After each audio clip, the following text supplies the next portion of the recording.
Mi primer tema es el positivismo lógico y comenzaré dándoles una pequeña introducción a lo que es el positivismo. El positivismo es una corriente filosófica que sostiene que nuestro conocimiento auténtico proviene de la experiencia y la observación. El positivismo lógico busca un enfoque más riguroso y científico. Tiene una gran insistencia en la verificación empírica. Esto generó muchos debates en el pasado. Fue muy criticado, especialmente por Karl Popper. Aquí un ejemplo, la cuchara es de metal, por lo tanto es ilógico pensar que flota en el agua, debido a que el metal no flota por su mayor densidad. Acá podemos ver cómo la cuchara se hunde en cuanto entra en contacto con el agua. Este pequeño vaso de plástico sí flota en el agua, debido a que el plástico está hecho de un material que contiene menor densidad que el agua. Por esta razón es lógico pensar que el plástico flota, pero es ilógico pensar que una cuchara flota. Dentro de la segunda fase de la polémica o el racionalismo crítico frente a la teoría crítica, encontramos a Karl Popper, un filósofo de la ciencia que desarrolló el racionalismo crítico como una respuesta tanto al positivismo lógico como a la teoría crítica. En su enfoque, Popper defendió la idea de que el conocimiento científico nunca puede ser definitivo ni absolutamente verdadero, sino que siempre está sujeto a la falsificación. Para Popper, una teoría es válida mientras no sea refutada, y el progreso científico ocurre a través de la refutación de teorías, y no mediante su verificación o confirmación definitiva. Debido a esto es que Popper es conocido por su propuesta del falsacionismo. Él propone que las teorías surgen de la intuición, de la imaginación y de la creatividad del científico. Por eso Popper propone que el falsacionismo empieza con la elaboración de una hipótesis, previo a la experimentación y a la demostración. Esta hipótesis sirve para plantear casos en los que no se cumpla la teoría. Por eso esta metodología avanza por una vía negativa.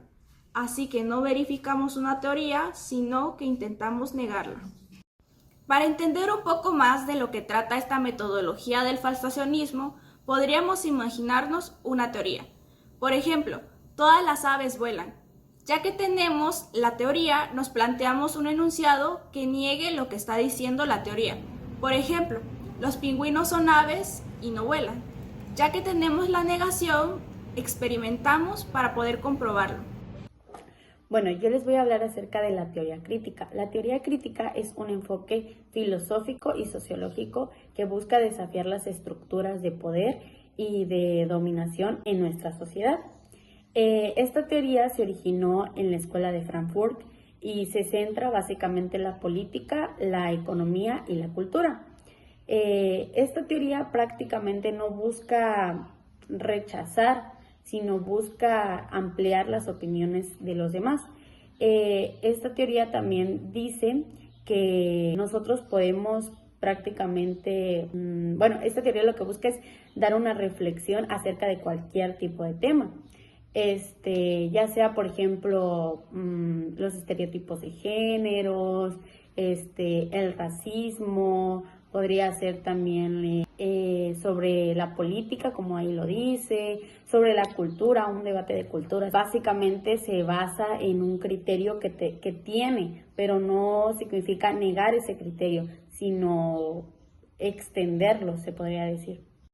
Bueno, un ejemplo que yo les puedo dar acerca de teoría crítica podría ser los estereotipos de géneros que se viven hoy en día, porque como sabemos, y yo creo que todos, es que hay muchos tipos de géneros. También otro tema podría ser el racismo, pero pues nos vamos a enfocar en los tipos de géneros. Por ejemplo, se podría decir que la teoría crítica ahí entra para dar una reflexión acerca de cómo estos estereotipos, un impacto o una opinión o simplemente una influencia, se podría decir, en nuestra sociedad, cómo influye ese tema acerca de los tipos de géneros. Ahí, como ya les comenté, la teoría crítica pues invitaría más que nada a todos a hacer una reflexión acerca del tema y más que nada sí los hacen reflexionar, o sea, como que les hacen cambiar de opinión acerca del tema que ya mencioné. Hola, yo les voy a hablar un poco sobre lo que es el racionalismo crítico. Este representa una posición intermedia realmente interesante entre el positivismo lógico y la teoría crítica. Lo que hace relevante a esta corriente es que mantiene la importancia de la racionalidad y el método científico, pero al mismo tiempo reconoce que estos tienen sus limitantes. Un aspecto fundamental del racionalismo crítico es que propone que este enfoque debe aplicarse tanto a las ciencias naturales como a las sociales. Entonces busca así un equilibrio entre el rigor científico y el reconocimiento de sus restricciones. Esta visión nos permite entender cómo la filosofía ha evolucionado para adoptar una perspectiva más balanceada y completa en el estudio de las diferentes ciencias. Entonces, así se reconoce tanto el valor científico como sus limitaciones inherentes. El resurgimiento del positivismo. A finales del siglo XIX y principios del siglo XX surgió una reacción antipositivista, pero en las décadas entre las dos guerras mundiales el positivismo resurgió con más fuerza, dando lugar al neopositivismo y el positivismo lógico, también conocido como empirismo lógico. Yo les voy a hablar acerca de la relación con la lógica. Una breve descripción que les puedo dar acerca de la lógica es que es la ciencia de corrección de los razonamientos tanto formales como informales.